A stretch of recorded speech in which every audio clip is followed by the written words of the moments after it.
Okay. All right. Well, good evening, everyone. Why don't we get started? This is a very special occasion for us and a very, very happy one. As you can see, to see such good friends and scholars and experts are happy to see each other.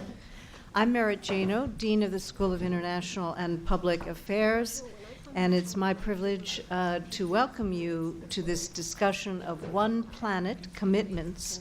It's a wonderful chance for us to share ideas, and today's event builds upon and takes its inspiration from the One Planet Summit initiated by President Macron of France last year, and who's been a real leader on the issue of climate change. And our purpose today is to carry forward the high-level discussions on climate change and to think about where we are, with a focus on the Paris Agreement, the progress that's been made since its adoption, how to advance its critical goals. And obviously a lot has changed in the world, and certainly with the United States. But at the same time, countries are moving forward in interesting and important ways, and I'm sure we'll have a lot of perspective around that. It's an area of deep intellectual engagement for us at SIPA, our students and our faculty in Columbia University, through our curriculum, through multiple degrees that we offer here, including at SIPA on energy and the environment, our commitment to training the next generation of policy leaders to think and work on these issues. We have a cluster of really outstanding resource economists who focus on the environment. We have a PhD in sustainable development, which was created the first of its kind in 2004, and working on issues like climate and migration, climate and growth, the costs of climate change, many, many other issues. And of course, remarkable faculty focusing on fundamental questions, including several on this panel today who will be separately introduced. And I'm very honored that we are hosting this discussion with some remarkable individuals from government, multilateral organizations, and partner universities as well, including the French Secretary of State to the Minister of Ecological and Inclusive Transition. Delighted that you are with us, to Professor Laurence Tubiana, who is CEO of the European Climate Foundation, a professor of Sciences Po, and a much appreciated professor at SIPA in years past. So thank you for your continuing relationship with us. Karin Finkelston, who's Vice President of Partnerships, Communications, and Outreach, and who was our 2018 SIPA Leadership Award recipient representing the IFC, so we were grateful to have you with us then, as well as Betrand, Badre, who's Blue Light and Orange Sustainable Capital, and very pleased to have you along with our faculty. And of course, Professor Jan Svejnar has really pulled this evening together and is our Center of Global Economic Governance Director, a leading economist of transition economies, of entrepreneurship, of labor economics, who's organized today and will more fully welcome other panelists, including Professor Joseph Stiglitz, who, of course, our leading expert, who's really driven a lot of progress and thinking around these issues, and Professor Scott Barrett, who is both a Vice Dean at SIPA and a leading thinker and scholar around climate frameworks. So without further delay, let me invite Professor Svejnar to really get us going and think about this evening. Thank you.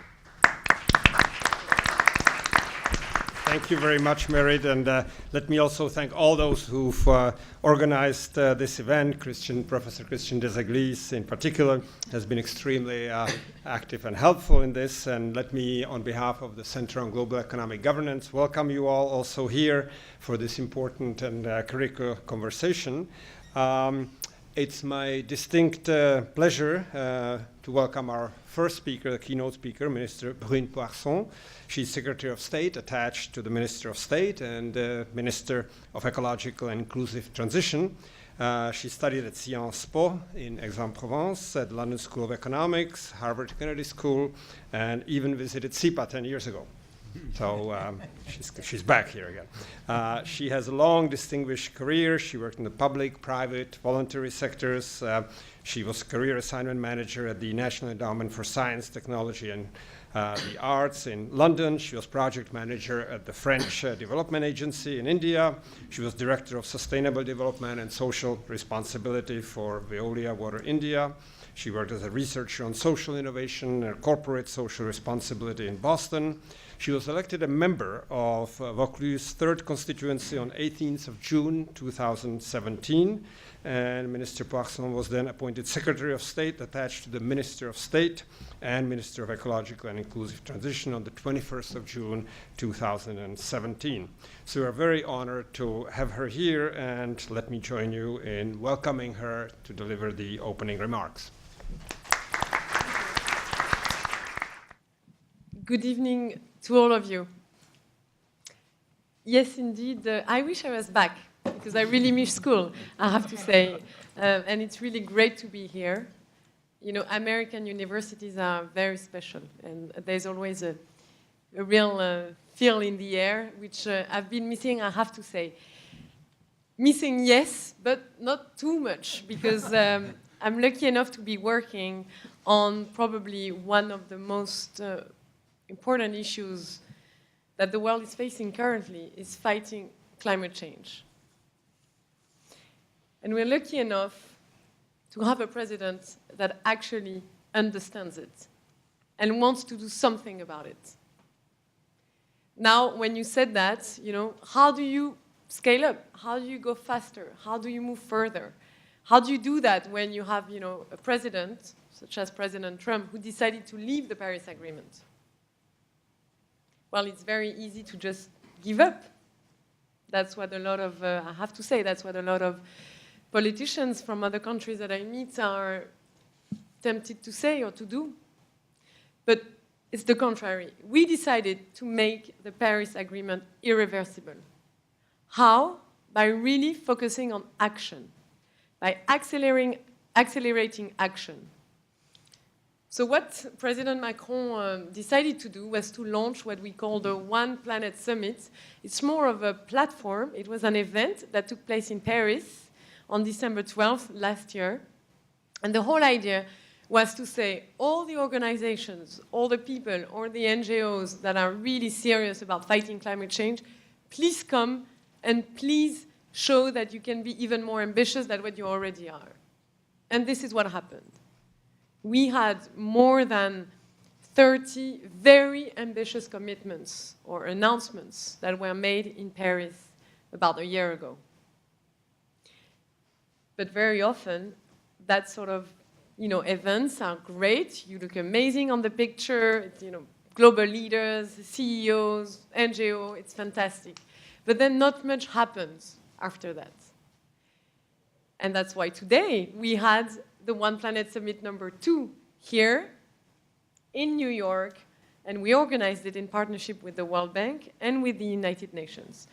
And the idea behind this event was actually to report back, to say, let's follow up on all the commitments, on all the actions, on all the things that we committed to. Let's see where we are at, how we made progress, where are we at, let's be accountable. That's the idea. Why? Because we need more transparency in the system. We need more trust. This is absolutely critical. This is critical because otherwise people just become cynical. They give up. And they vote for the populists.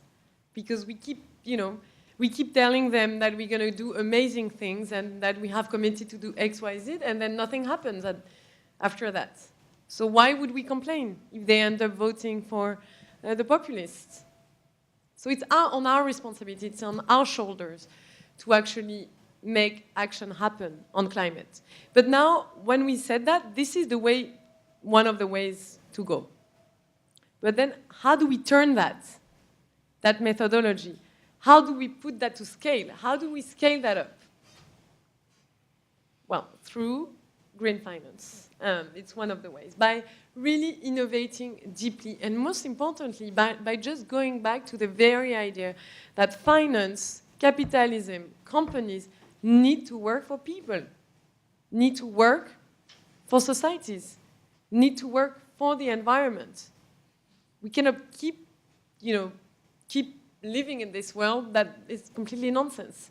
You have a bunch of people just being increasingly richer, getting increasingly richer, and then the rest of the people increasingly poorer in a way. We cannot go on with a planet that is warming up every day a bit more, that is destroying all the things, all the most precious things that we have. And so how do we do that? Well, we do that by asking, by requiring, even by forcing private investors to redirect the flows of money towards projects that are good for the planet. It seems very simple, but also, it seems very simple, but it also sounds almost impossible to do. Because when you look at the figures, they're huge.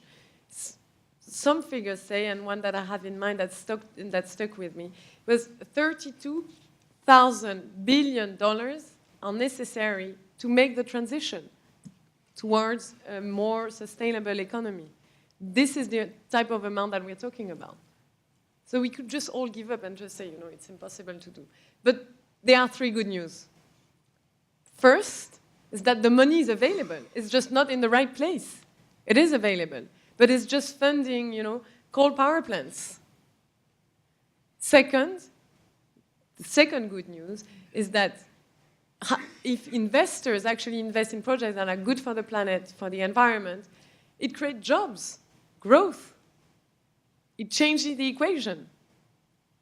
It's a way of fighting also social inequalities that fuel populism, that further fuel climate change. And the third good news is that we know how to take this amount of money, this private money, and redirect it towards low-carbon projects.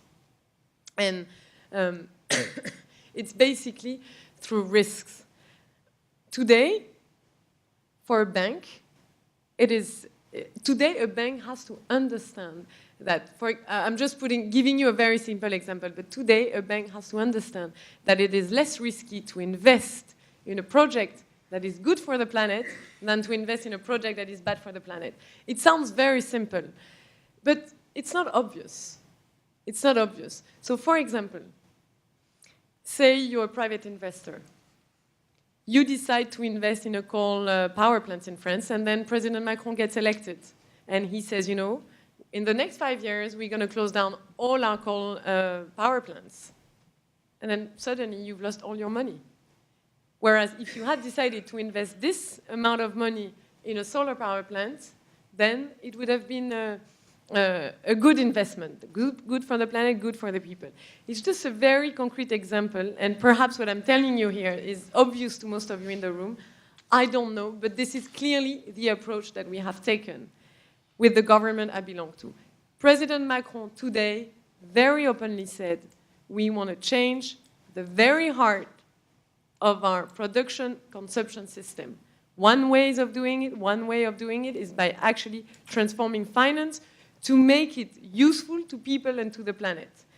And we're extremely lucky enough to be helped by almost all the people on the panel today.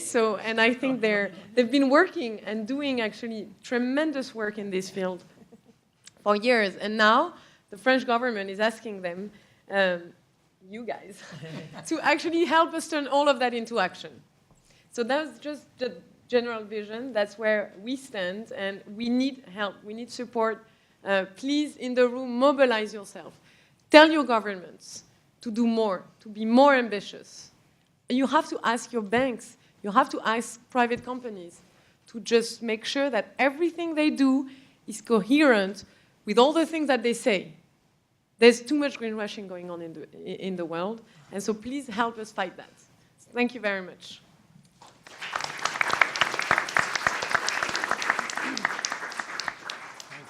Thank you, Minister Poirson, for these insightful remarks. We now will turn to the panel part of the evening. This is one of the most difficult things because each panelist is about 2 to 3 minutes. And as you know, professors, they speak in 1 hour or 2 hour intervals. They have a hard time to go shorter than that, but we'll see, we'll see. Our first one to show how this can be done is Joe Stiglitz.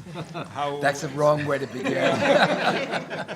Who needs, for many, no introduction, but very, very briefly, he is chairing the high-level expert group on the measurement of economic performance and social progress at the OECD. He's the chief economist at the Roosevelt Institute, recipient of the Nobel Memorial Prize in Economics in 2001, who was a former senior vice president, chief economist at the World Bank, and also the chairman of the US President's Council of Economic Advisors. What's very important is that 2011, Joe was named by Time magazine as one of the 100 most influential people in the world. So if somebody can really make this thing happen, here is Joe. Okay, well, thank you for the introduction. Let me first thank the minister and your president for the leadership that they've provided on this issue. It really has been fantastic. And in a world in which there isn't the right kind of leadership, this has really made a difference. And so it really is important what you've been doing. So first, let me begin with that.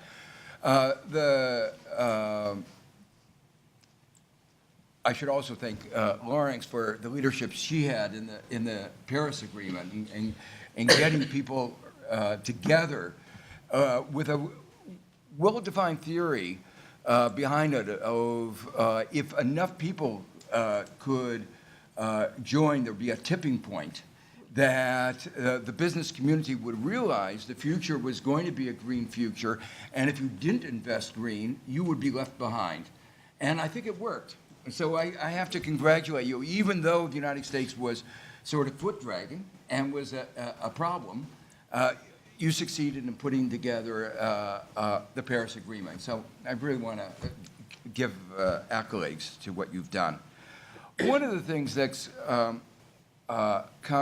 become very clear is another tipping point, which is the world is near a tipping point on climate science and climate change.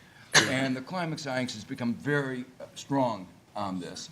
And things that, I was on the IPCC second assessment report that came out in 1995, and the change that's happened over the last 20 years in our understanding, 23 years in our understanding of science, of climate science, has been enormous. At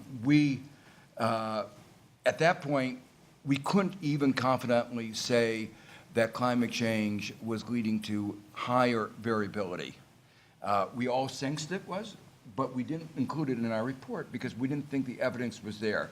Now there's absolutely no ambiguity about that. And there are these epical things, the tipping points, that really mean the statement that people say we may be near a point of no turning back. The risk of that, I think, is very real. So I think one has to keep that science, climate science, in the background, in our foreground as we think about this. The second point I want to make is that it is imperative for government to create the environment in which the private sector is going to function if we're going to have a green economy. And by that I mean things like a carbon price. And while the minister talked about the extent to which the challenge is daunting, one of the things I chaired a high-level commission on carbon, what's called a high-level, on carbon pricing, and what we, with Nick Stern, and what we argued there was that actually a fairly modest tax, somewhere beginning at $40 a ton and going up to $80 to $100 a ton, which would not really impinge on our economy in any significant way, and I actually think, agreeing with the minister, it would actually be positive in terms of the stimulation it would provide for the economy. That, combined with appropriate regulations and investments, would be suffice to get us to the Paris targets. So it's not like we're asking the economy to shut down in order to get a green economy. At most, we're talking about an increase in energy expenditures of 2 to 3% above baseline. So it's not a big deal, but it is a big deal if we don't do what we ought to be doing. And so in terms of government, I think there needs to be a carbon tax, and I'm waiting for France to implement it. We are. It's painful. I know. Just teasing a little bit. There needs to be an appropriate regulation. There need to be public investments, like in infrastructure, public transportation. One of the things that came out interesting in the summit today was the role of carbon budgeting in government expenditures. That thinking about what are the consequences of government spending and having everybody focus on that. Changing the legal frameworks so that there's a fiduciary responsibility towards green, and changing the accounting framework for corporations so that they have to show the climate risk which they face, and which would then force investors to think more about carbon and realize that if they don't make the right decisions, that they will be facing these downside risks, and that would have really potentially adverse consequences. And then finally, the minister convened what was called a climate lab this afternoon. A really good discussion of various ways to achieve, to get the green finance. But at the end of it, Paul Pullman, who is the head of Unilever, gave a very impassioned speech, in which he said, you know, this is, in some sense, an economic issue, and there are these economic dimensions, but most fundamentally, it's a moral and rights issue. That the idea that finance, you know, in the 19th century, some of our leading banks financed slavery, and that was wrong. And the fact that many of our leading banks are continuing to finance coal generation, killing us, killing our planet, is, I think, a moral issue. And I think if that recognition of the consequences, just like they're financing cigarettes, but this is an order of magnitude worse because it's an existential threat for the entire planet. And there was some discussion of what it's doing for the Pacific Islands, where it's, you know, imminent in terms of their being below sea level. But I think this issue of moral issue and rights is an important one. Just to finally conclude, I'm involved as an expert witness in a very interesting suit against President Trump and the U.S. government by being brought by 21 children, including one Columbia student, saying that our carbon policy, our energy policy, is depriving them of their rights, depriving them of their future, and that this is a constitutional issue, this is a trust issue under what is called the public trust doctrine, and that this particular suit is going to trial next month in Oregon, and I hope there'll be a ruling that says what we are doing is a violation of our basic principles. There's been a similar suit in Netherlands, and I think recasting this as a moral and legal issue may be one of the ways of going forward. Thank you, Joe. That was very informative and insightful. Also, one of the most succinct presentations from you, right? Very, very good. Our next speaker is Laurence Tubiana. As you already heard, she is the chair of the European Climate Foundation, also chair of the Board of Governors of the French Development Agency, AFD, and a professor at Sciences Po in Paris. Before joining the European Climate Foundation, she was France's climate change ambassador and special representative for COP21, and as such, as Joe already mentioned, a key architect of the landmark Paris Agreement. So, Laurence.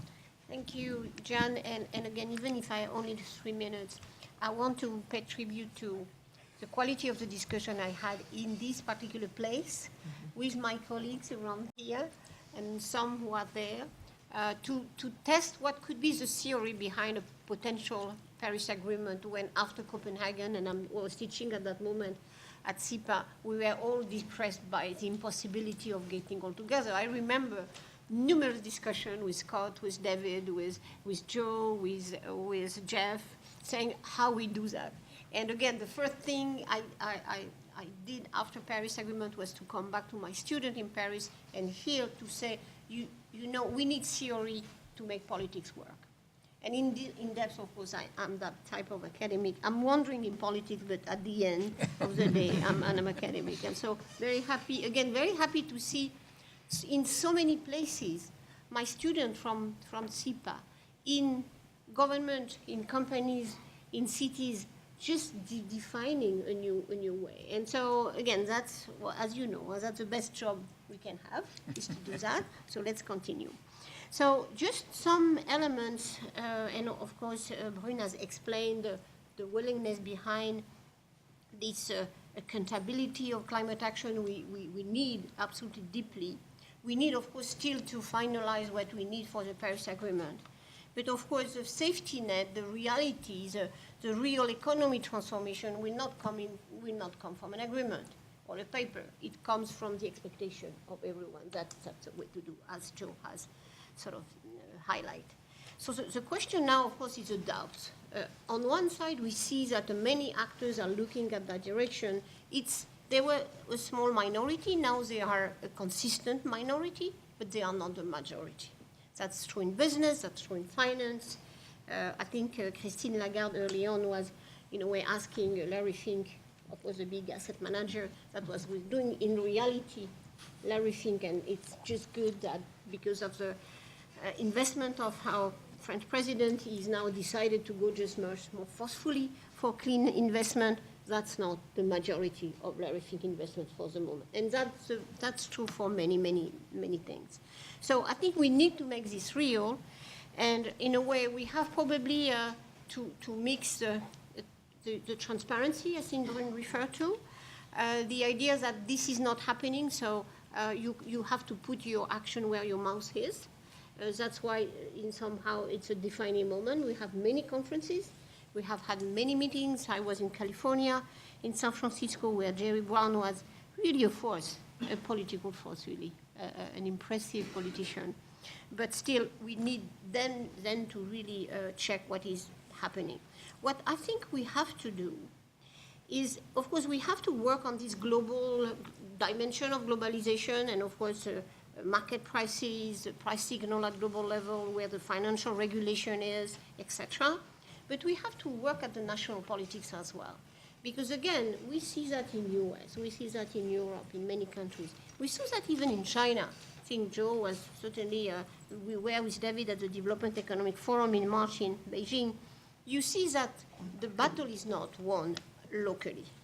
Still, there are many policymakers, business that think that the growth story is not there. So again, we have to shift from the global discussion to make the battle in every country, in every city, in every business.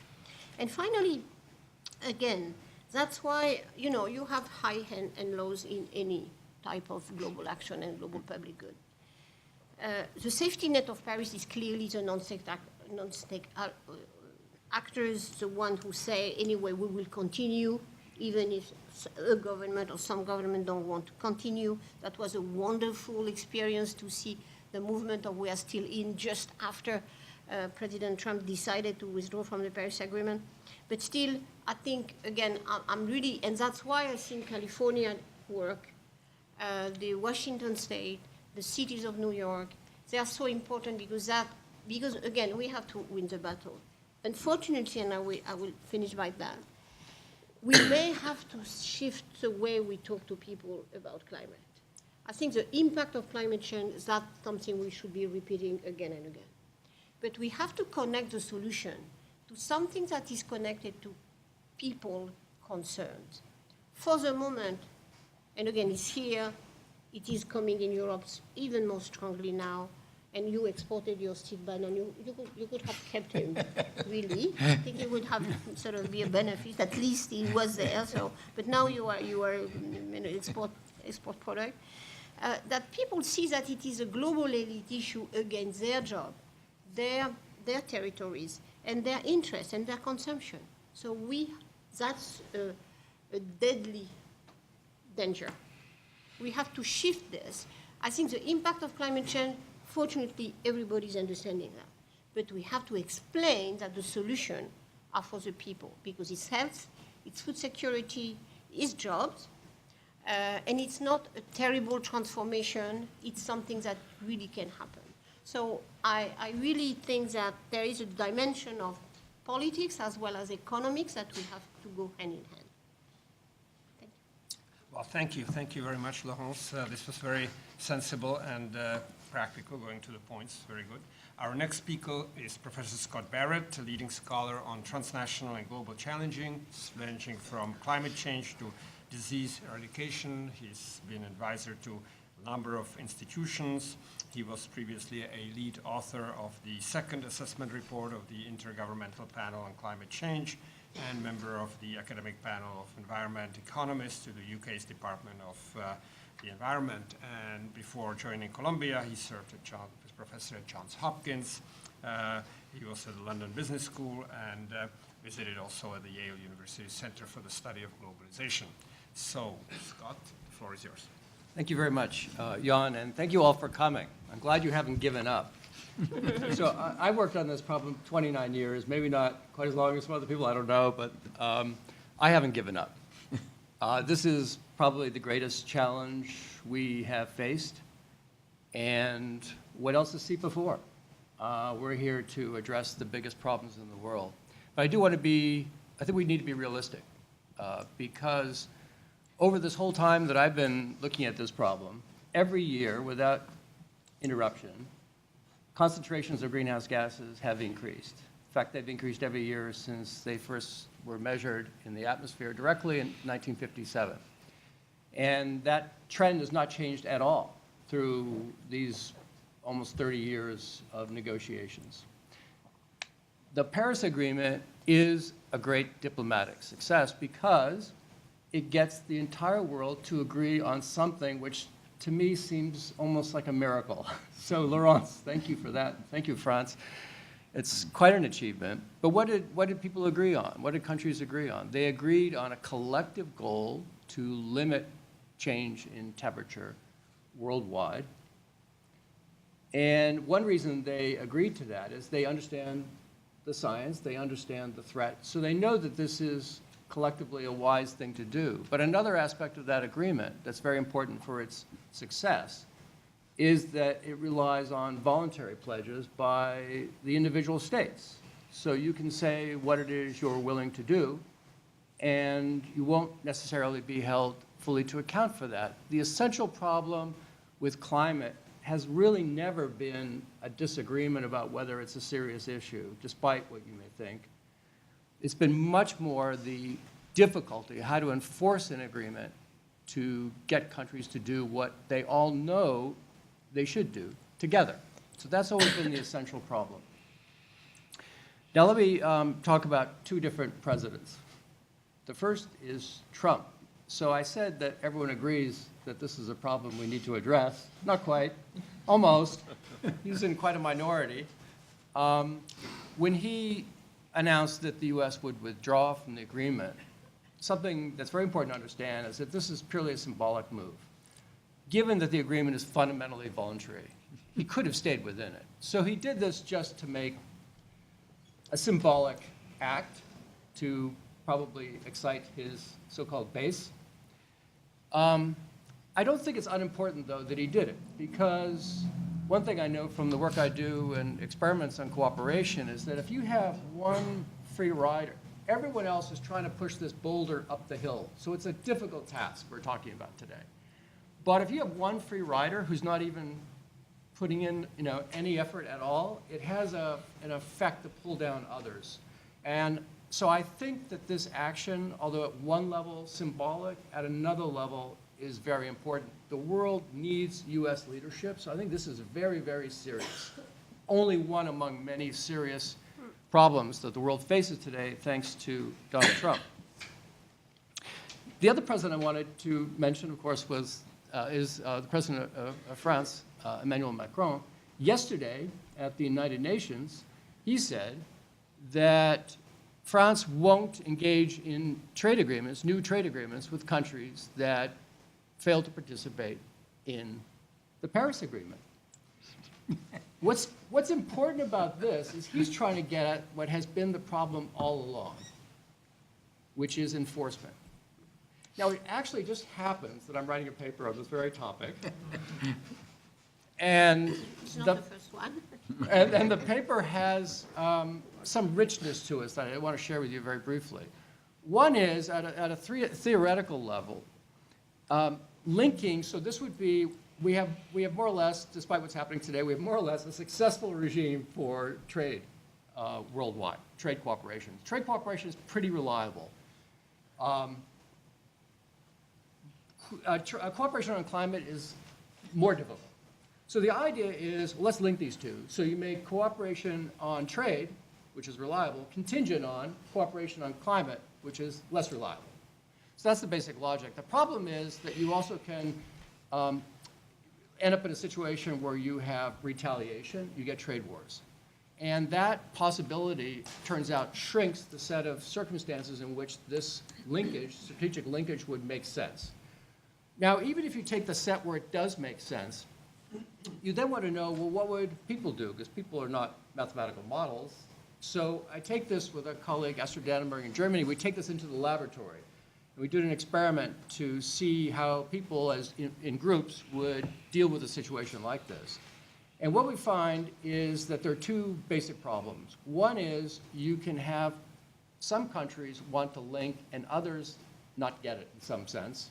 So you end up with a situation where you're not addressing climate change, but on top of that, trade cooperation starts to become more difficult. That's not a good situation. The other possible risk is that actually the linkage would work, but it's not tried. And it's hard to know today exactly where we are, but I think we need more work into that.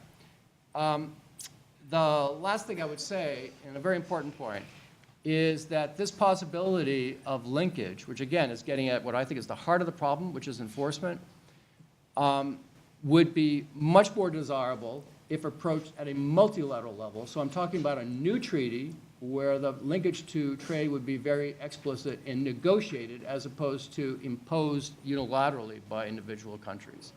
That is one of several ways I think now we can make more progress. Thank you. Thank you very much, Scott. That was very, very interesting. So our next speaker is Karin Finkelston, who is Vice President of Partnership, Communication, and Outreach at the International Finance Corporation of the World Bank. At the World Bank, she also has worked at the Multilateral Investment Guarantee Agency, MIGA. There she contributed in a big way to an increase in energy and infrastructure investments in Africa and Asia, and creation of innovative structures to mobilize institutional investors into emerging markets in Europe, Latin America, and elsewhere. Thank you so much. It's an honor to be here, and I really thank Dean Jano again for the lovely evening and the chance to be here to accept the Leadership Award on behalf of IFC. It was exciting to be here, and a big honor for IFC, and for me personally, so thank you. And I also want to thank the Minister and the President of France. It's an exciting day. I wasn't at the summit in November, but I was really excited to be there today, and I think what's so exciting, IFC is the part of the World Bank that works with the private sector. So we, according to our World Bank colleagues, we're always trying to take action too quickly, and we're maybe not as thoughtful as other parts of the World Bank group, but we're sort of trying to follow the market a bit. My colleague who worked at the World Bank, he may have a... I worked at the group. At the group, exactly. So, but anyway, but I think today was about action. It was, and one of the questions that we were being asked is, what have we done since the last summit? And I think so it caused me to, pause and think, what have we done differently? And I think there are 3 areas where we've actually shifted as IFC, and I think the summit was part of what helped to make that shift. 1 was on how we convene, 2 was how we measure, and 3 was how we decide about investments. And on the convening, I think, Jan, you mentioned, or Scott, or I'm sorry, I'm late in the day, but someone mentioned the national plans. Maybe it was Joe.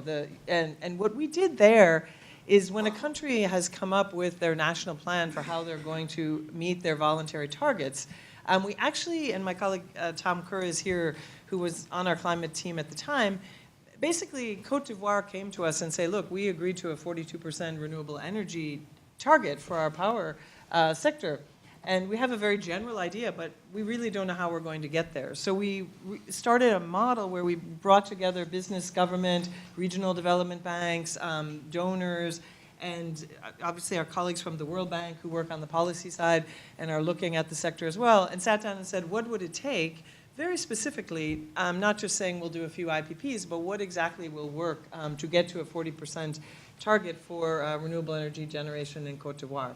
So that was the first one, but this is something we want to start doing, because when you talk to many of these emerging market countries, I think they're very serious about their commitments, but actually converting the commitments into action requires a capacity that at times either they don't have, or they don't know the tools that are available to them to get this done. So that's one thing that we really have acted on in a different way. The second is really how we measure. And I think, we've always measured our additionality, which means we should not do things that the private sector would do on their own. We should be additional. And we've always measured our mobilization. And the key is for us to use as little capital as possible and to mobilize others, clearly strategic investors, but also commercial banks. But I think what we're doing now differently is trying to be more systemic. Instead of just measuring a project for how good that project is, how many jobs it creates, or how many jobs for women, we're actually saying, how can we invest in projects that actually create a market in that country or have a systemic impact that would actually result ultimately not just in our one nice project, but in other private investors being able over time to come and sustainably or viably invest in that sector. And I think there are a couple quick examples of that. One is, and a big part of it, just to explain one step further, is really, again, working with the World Bank on the policy side. Because what I think is the best de-risking tool is better policy. I mean, we have blended finance, we have the ability to do technical assistance and advisory work, but ultimately, if a government gets their policies right, then they can de-risk their markets on their own. But clearly that takes time, and we have to, what we've been doing is trying to show both the carrot of the investment that can come if you actually do sector-specific policy change. So for example, in Zambia, we did this with solar, and helped the government to see what would be a marketable PPA, a bankable PPA, power purchase agreement.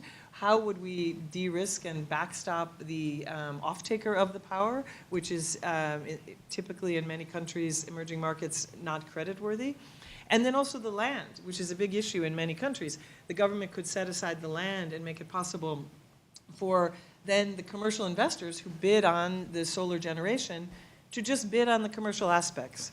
And this took a long time to negotiate, a lot of work from the World Bank and ourselves, but the power was bid out at a cost of 6 cents for solar. We then replicated that in Senegal because they saw this happen and said, why can't we do that? It came out at 4 or 5 cents. Really, an ability for the government to then put in place the policies that will make the private investors be able to come in on a commercial basis without having to worry about managing all these other potential risks. Now we're working in Ethiopia on 2 sites and in Madagascar. And this is a big shift for us in terms of being able to work upstream with the World Bank on not just the doing business indicators, which are the standard business enabling environment, but being very sector specific to say, what sectors can the private sector really have an impact on climate or other development goals in this country, and what policy changes are needed to make that sector viable for the private sector to come in. And I think I was recently in Rwanda. It's a great example. They zoomed up the doing business indicators to, up the top 50. And they're saying, where are all the investors? But what we realized is that's kind of a baseline, getting yourself higher up in the doing business indicators. When we started to look at, okay, if you need to do affordable housing, what do you need in that country to get affordable housing done? You need land titling, you need the ability, a secure transaction framework for people to be able to take mortgages. Ultimately, we realized you need a mortgage finance company. So there's a lot of other things that go into a sector. So for green sectors, we really have to look at, what will it take to get people into solar energy, to get, battery storage to work in a country. And on how we decide, this is something we've been working on. I think it's always the age-old question: how do we measure financial returns? Which we are, we generate our own capital. We've been given capital increase recently, but not for since 1992. So we really have to be profitable. And then how do we measure that against impact? So we have things like our environment and social governance standards, which we then have worked on with the banking community to create the Equator Principles. That's sort of a baseline for environment and social standards. But now we're trying to go deeper than that. And one thing we've benefited from is Professor Stiglitz, the High-Level Commission on Carbon Pricing. We're now using their pricing recommendations to price that into our economic returns that we also then put together with our financial returns and try to decide which projects we should do. We were doing that for project finance in high-emitting sectors, and we now have agreement from the management team, which I sit on, to do that in all corporate loans and project finance for real sector. And over time, we want to also start working with our clients to get them to start pricing. And based on our Equator Principles experience, we think that this is something we can do. And we're going one step further with impact investing, coming up with impact management principles, so that if you're measuring for climate, how do you make sure you embed that, your measurement system, which is, I think, in climate pretty clear, into the upfront decision on which projects should get a go or no go, and how can we get big investors such as Larry Fink, who has an amazing, trillions, more than I even knew. How can we get him to start making decisions, not just based on the financial return, which is really important, but on the ultimate, as the minister said earlier, the impact on society and on the world. So, thank you. Thank you very much, Karin, for this. Was very insightful also in terms of the progress that's being made at the IFC and more generally. Our final speaker is Bertrand Badre. He's the CEO and founder of Blue Like and Orange Sustainable Capital. Prior to that, he was managing director of the World Bank and the World Bank Group Chief Financial Officer. Prior to that, he was Group Chief Financial Officer at Société Générale, Crédit Agricole, a long representation in the French diplomatic team, and he's also co-chair of the World Economic Forum's Global Future Council and International Government. So thank you very much for being here. Thank you. But I understand that there are two things I really miss. I've never been a student here, and I've never been a teacher here. So you have to tell me where I have to send my application after this meeting. If you're still okay. Yes. No, thank you. Thank you very much. It's good and difficult to be the last one to speak because a lot have been said by people with whom I've been working in different variations over the past 20 years. And in particular, Joe, I don't know if you remember, the only time I spoke in Colombia was with you 9 years ago, when you were commissioned to understand the flash crash. And we discussed what is long-term, because long-term was the name of the game, and you said long-term starts after the first millisecond. And I think we're still there, because that's a point I'd like to develop tonight. We are not celebrating, but we are commemorating the 10th anniversary of the bankruptcy of Lehman, and basically the 10th anniversary of the bankruptcy of I would call it the neoliberal operating system. And while we've done a lot since then, I think we should not fool ourselves. I think, of course, a number of things are happening, and we are witnessing this, and we are representing these changes, and you are representing these changes in this room.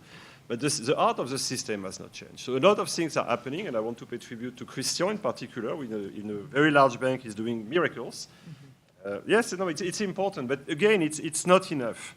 The art of the system has remained untouched after 10 years of the crisis, and again, we are in agreement that in 2015, we agreed that the operating system should be based on sustainable development, on the Paris Agreement, etc. But we have not been serious in adapting our financial system to this objective. So we have kind of formally agreed this is the economy we want, but we have not agreed on how do we want to finance that economy. And so if we don't agree and find an answer to the second question, there is no way we'll get an answer to the first question, what is the economy we want to finance? And I've made a long journey in the past few years. You mentioned my travels throughout the various financial institutions I've served.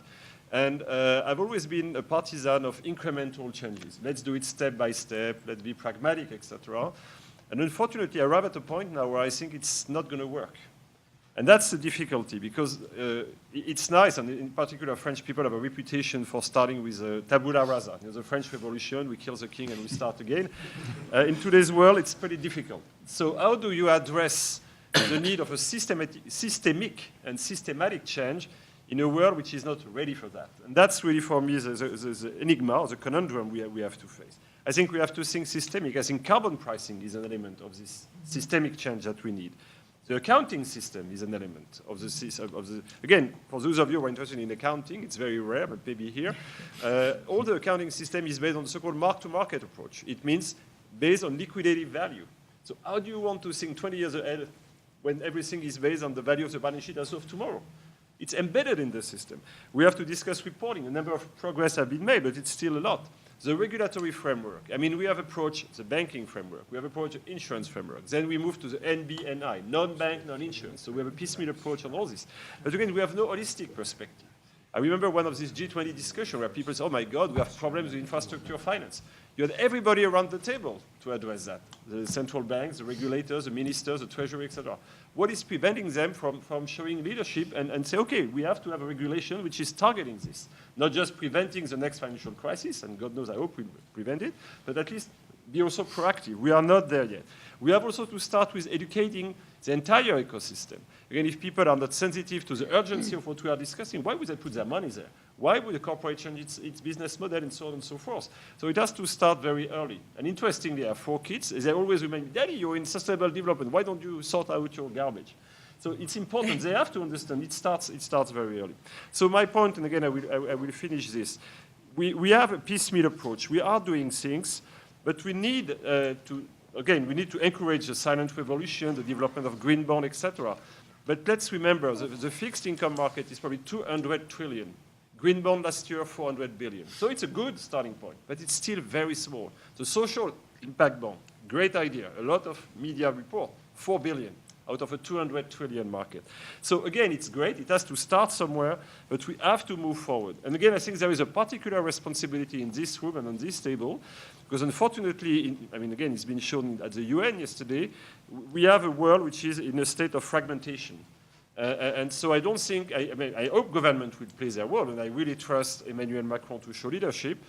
It's important, but we have to go beyond that, and we all have to take full responsibility. I think it's extremely important, and I'd like to, and I finish with that, we are also celebrating the anniversary of the end of the First World War, and it was a complete failure, as we know. And there was a famous French writer in 1936 who wrote a piece called "The Trojan War Will Not Happen," 1936. And of course, as we know, not only the Trojan War happened, but the Second World War happened. And what he says, it's a debate between the Greeks and Ulysses and Hector, who say, well, we are serious. I mean, this is important. Why should we kill each other for Hélène? So let's find an agreement and move forward. And as we know, it's not between serious and reasonable people that things happen. And so my point is, we cannot afford just to be at the balcony and say, yes, let's be serious and make things. The end of the play say, you know, the privilege of the rich and powerful is to think they can see the catastrophe from their balcony. We are the balcony, but we cannot afford to stay at the balcony. We cannot just say, we know we are not on the right track. I mean, everybody has said that. It's urgent. It's not just a topic for conversation. It's really a topic for action. And again, how do we break the system? To be honest, I wish I could tell you. I don't know. So at my little scale, I'm starting Blue Like an Orange Sustainable Capital. Why blue like an orange? Because in 1929, another French poet say, Earth is blue like an orange. It's very fragile, like an orange, but it's very fecund, like an orange. So we have to protect it. It's about financing sustainable development at market rate in emerging markets. So it's doable, but it's small, and I need to grow it. Thank you very much. Thank you. Let me thank all the speakers. What I will do now is give them a chance to react briefly to each other. I'll give them some food for thought to go along, and then we'll open it up for discussion. We'll start with Scott Barrett because he has a previous engagement. I've tied him to the chair here, but he will run very soon. So let me do that, but let me ask you all to sort of do the following. Some of you were quite concrete, some were not. So those of you who were not concrete, can you give us some more concrete examples of which way to go? Some of you gave us specific examples. Question is, can it be scaled up? Can we go higher? And finally, what's the greatest danger, where does the greatest danger lie in terms of this not happening and not being to pull through? So let's start with Scott. He also is quick on the draw, so he can answer right away while others think. The first thing I want to say, I do apologize for leaving, but I had a prior engagement, which is to speak on climate change somewhere else. So I am committed to this topic. I think it's very, very important that we understand that the level at which this needs to be addressed is really at a very, very high level, requiring multilateralism. Obviously, it's nice that other levels can have action, but that's really what this issue demands. I mentioned before the possibility, the importance of enforcement, the possibility, and I don't think we should think that there's an easy solution to this problem. There isn't. But the possibility of linking to trade, that has been effective on some other issues in the past. And by the way, when it works, trade is not actually restricted. It just gives assurance to all the parties that what countries say they're going to do will actually be done. But I wanted to mention one other positive development that tends to get very little attention, and that is the Kigali Amendment to the Montreal Protocol, which limits the production and consumption of hydrofluorocarbons, HFCs, which are a greenhouse gas that was to be controlled under the Kyoto Protocol, but because Kyoto wasn't very effective, wasn't controlled effectively. Now, this amendment was negotiated after Paris, about 11 months or so after Paris, got very little attention. It was negotiated not under the Framework Convention, but under the Montreal Protocol as an amendment. The Montreal Protocol is a very effective treaty to protect the ozone layer. Now, the reason, this is not probably a perfect amendment, I have to say, but what it has that I think is very important, it's embedded within this Montreal system that also incorporates trade measures. That is a ban on trade in listed substances between the countries that are parties to the agreement and the countries that are not parties. And again, the point of that mechanism is to provide the countries that are making sacrifices the assurance that if they do the right thing, all other countries will do the right thing, and the consequence will be that the collective goal will be met. That's what we need for addressing climate change. HFCs are just one part of the problem. But I would invite you to ask, what other parts could we pick out? By the way, none of this is in any opposition to Paris. It's actually only going to support Paris. So there should be no problem with pursuing this approach. Why can't we try different approaches at the same time? So I would invite you to think about other sectors that we could focus on, where what we're really going to be trying to leverage is this ability that the international system has to coordinate actions towards a common goal, as opposed to try to enforce contributions to a collective goal. The latter is much harder. The former is actually not that hard, and we've been very successful at that. So I think in addition to the things that have been discussed around the table now, I would urge you to think of other ways in which we could approach this problem, because over the last 30 or so years, basically the world has tried to address this problem more or less the same way, focusing on emissions as targets and timetables for individual countries.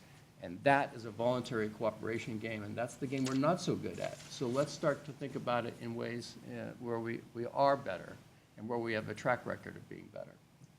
Very good, thank you very much. I think that the multi-prong approach actually might work even better. You're right. Yeah. Thank you very much. Why don't we start from the other end? Go to Betrand and come back from my left to my right, or your right to your left, and end with Minister Poirson. Yeah.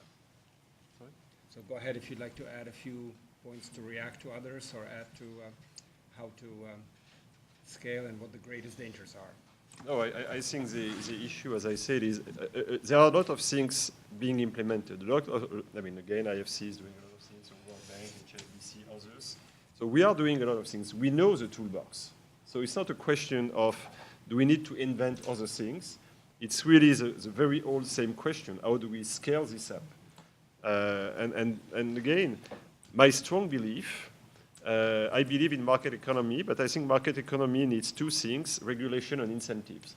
And I think we are not good on regulation and we are not good on incentive yet, besides what Scott Barrett just described, the general framework on enforcement, etc.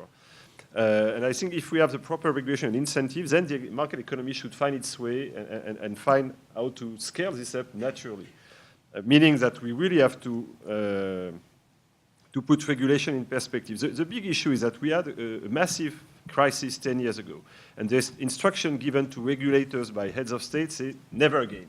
So the absolute priority was financial stability.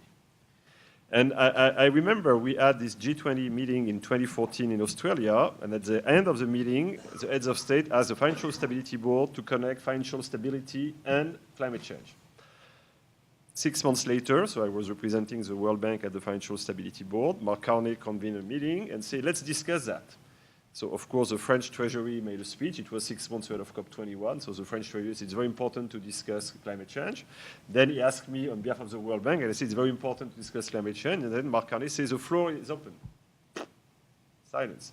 After like 2 or 3 minutes, one of the most important central bankers on earth, I don't want to give you any names, say it's none of our business. And then the second one say, yes, you're right, it's none of our business. So that's where we're coming from. And again, we have to explain that, and this is what Mark Carney started, that the discussion we're having today on climate change is central to financial stability. It's not something like might derail the system in 20, 30 years from now. And that's what we have to bring back to the equation now. I think we've made an intellectual leap, but we have not done yet the practical leap in putting this at the heart of the system. And that is really, for me, the central question. If the financial community does not understand that it's not just a nice thing to have, but a must-have, we are not going anywhere. And again, I'm struggling how to get there. So that's really, I think it starts in schools like Columbia, etc.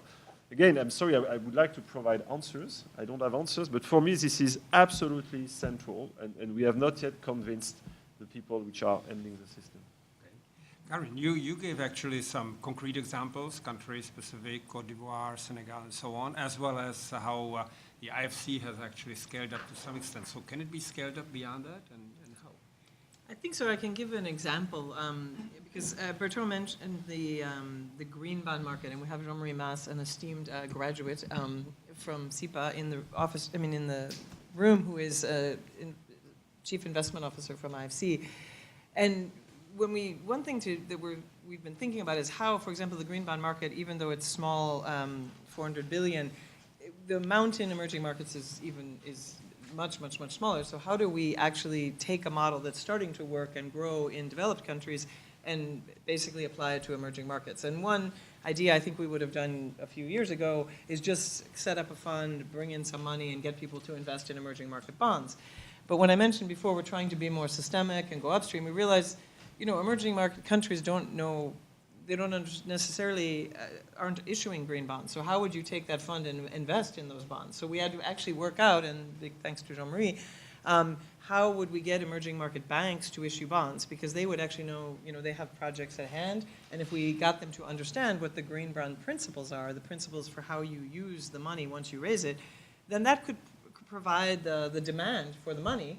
And then our fund, which we ended up raising with help from EIB and EBRD, and it was actually the supply of the fund. So we're basically creating a market for green bonds in emerging markets. And it's not really rocket science because there's already a green bond market for developed countries, but it's basically saying what were the pieces and the part that took more analysis that are missing in the emerging market case that we can try to put together. So Luxembourg and Switzerland gave us money. Now go out and work with emerging market governments and banks to get them to understand the principles and how they would potentially use the money if they were to issue a green bond. So I think that's another example of how you can get to scale, because that's actually tapping into institutional money. And with IFC, EBRD, and EIB involved, we create kind of a first loss, a lower, it's not a first loss, but it's a subordinated tranche in the fund that allows others to basically have a higher rated investment. But one thing I did also want to pick up on is something that Scott said, because I think this idea of enforcement and accountability is quite interesting to how we make systemic change across different cadres of investors. I mean, in the multilateral development bank system, there's been a whole review going on by Deputy Prime Minister Tharman from Singapore, in looking at how can the multilateral development banks, of which we are one, work more systematically together, more efficiently together. And we've been signing all kinds of principles around, well, ESG and blended finance. If we're going to use blended finance to encourage people to go into green investments, how do we make sure we use the minimum subsidy needed so we create markets? We get people to kind of make it just commercially viable, and then over time, people won't need the subsidy. But what we find very challenging is the accountability.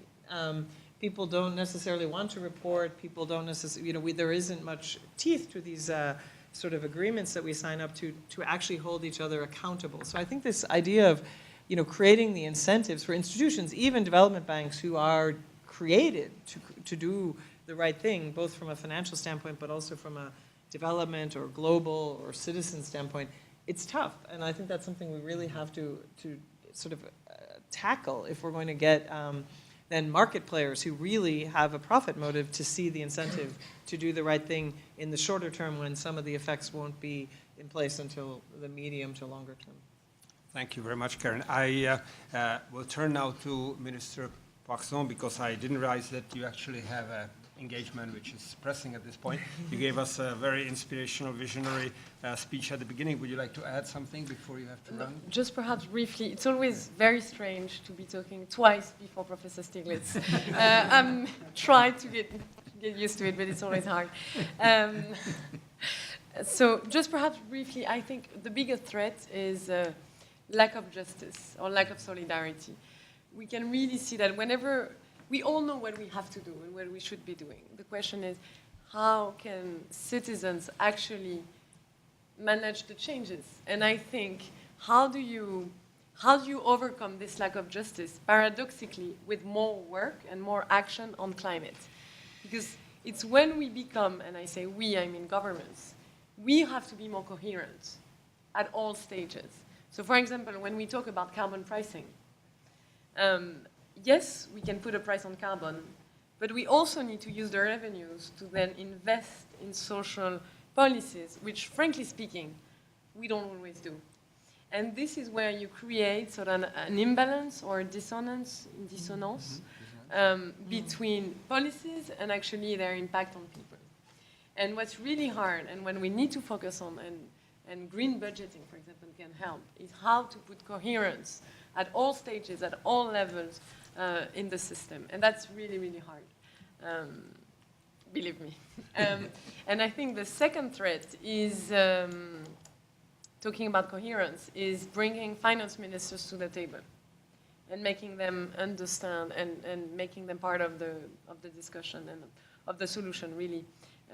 I mean, you mentioned that, Betrand, and so I'm not going to talk about that too much. And perhaps to conclude, just one very concrete example, it's a project that we are, an international organization that we are launching with India. It's going to be the first international organization to be hosted in India. It's a collaboration between France and India on solar energy. So what we want to do is develop solar energy at scale massively in Africa. But not like huge projects, also a host of very small projects. So what we need to do is build a regulatory framework that is standardized almost across these different countries, so that we have this framework that can then be used to attract, and there is private capital. You know, this is a concrete example of what I was talking about in the introduction. How do we make sure that private investors are actually using their money for the planet? That's Thank you. Thank you. Thank you very much. Yes.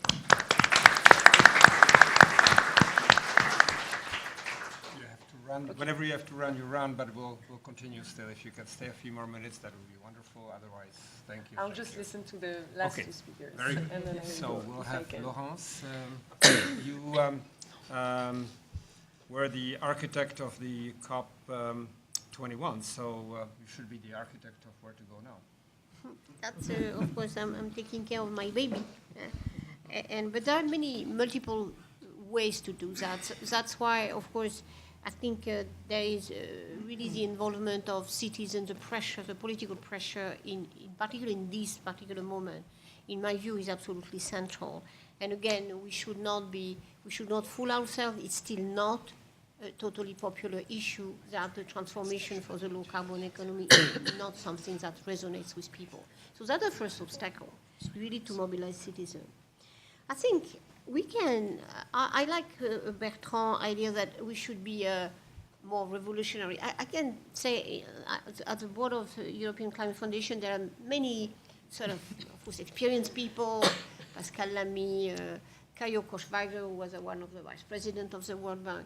And I heard Kayo, which is a sort of a very serious German former minister and vice president, saying, oh, we should be revolutionary.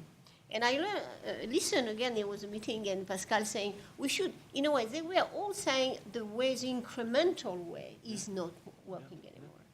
So if we are, again, I think, it was fun to listen to them. Second, I think that's why, again, we will have in the G20 the presentation of this eminent group report. I don't know, Joe, if you are in there, but anyway, certainly the MDB's reform.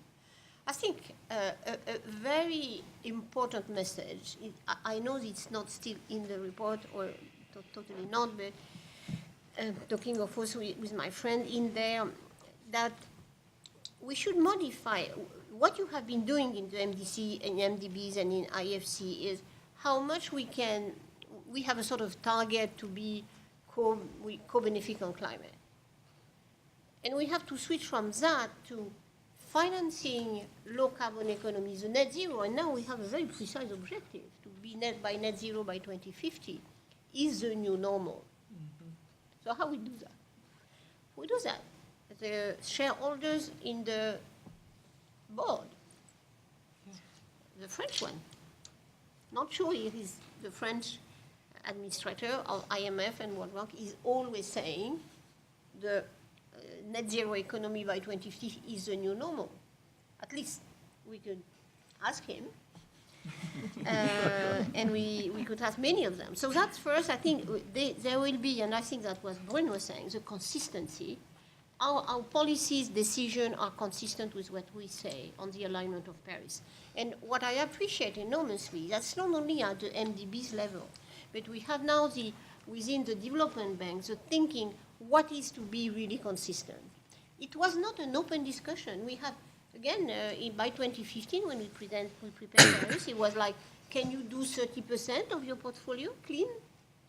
And now we have to say, what is 100% portfolio clean? So that's, I think, a number of things has to be decided this year, and to be very clear, and we have to name and shame the one who was not following. Second, sometime you have to do it. Second, the geopolitics are not totally in our favor, frankly, not only because of your president. It's more complicated than that. We have a very powerful new power at global level who thinks that he can shape the new multilateral order with his own characteristics. Of course, I'm speaking about China. China is spending 150 billion a year from now many years, so that's not new. And you look at the portfolio, and it is, I don't know if 5% is clean, not even 5. So mainly we have a totally cognitive dissonance between what China is doing at home, or saying at home, more advanced on green finance, by the way, and the regulation inside.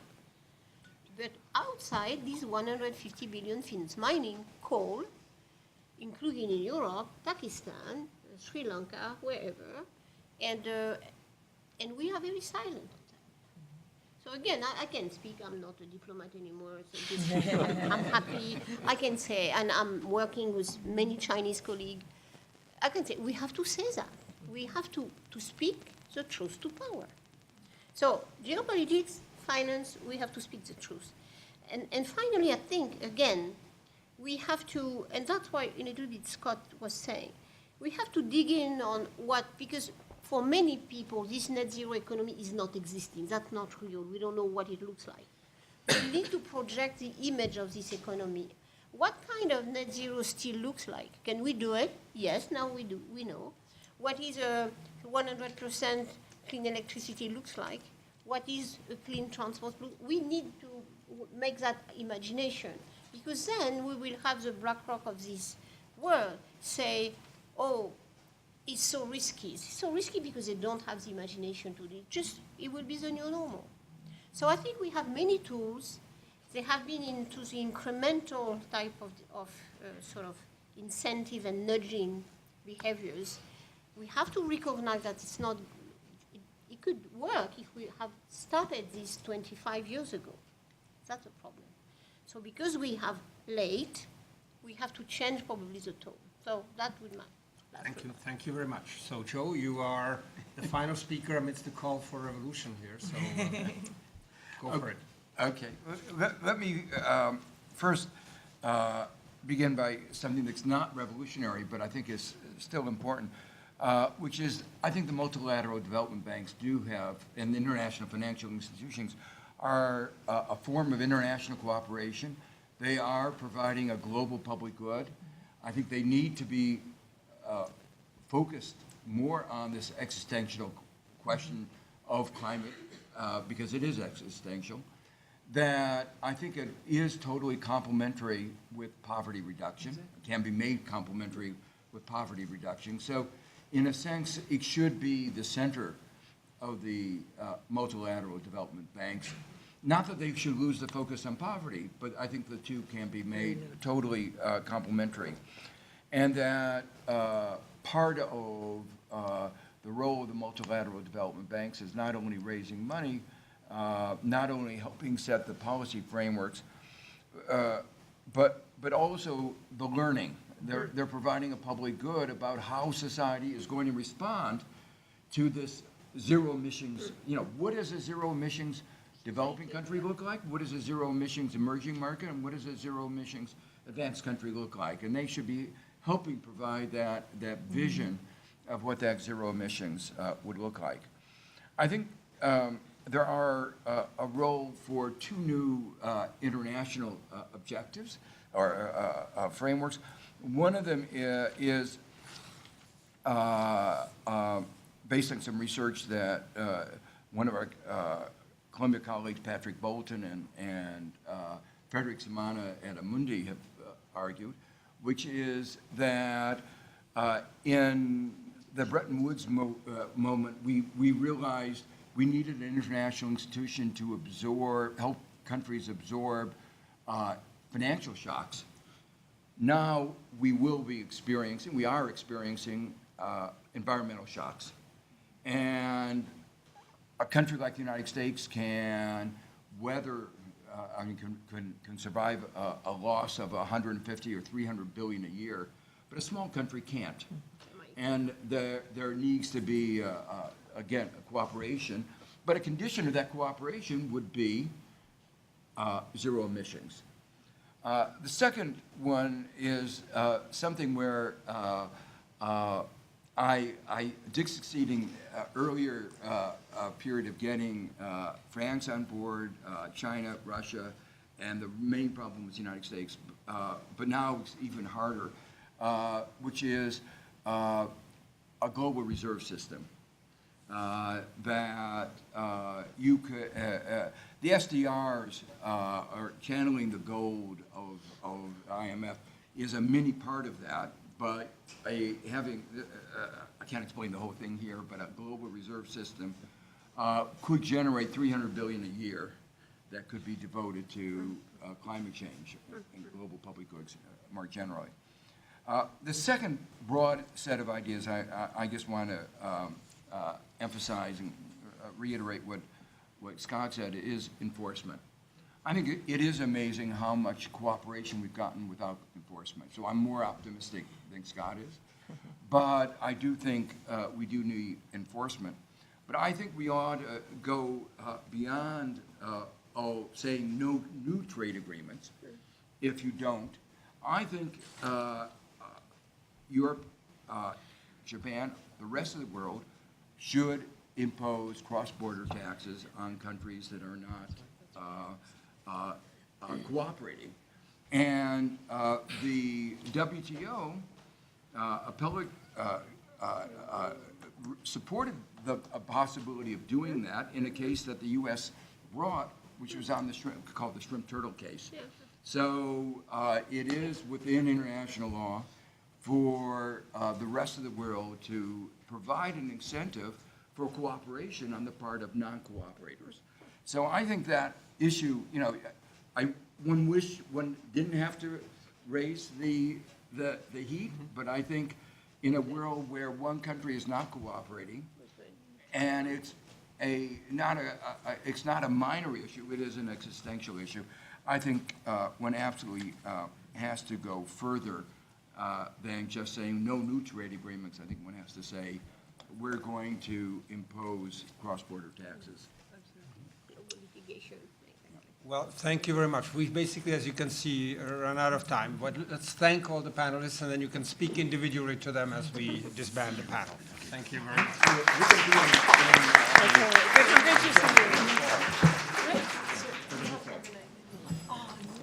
Yeah, we're going to be assigned.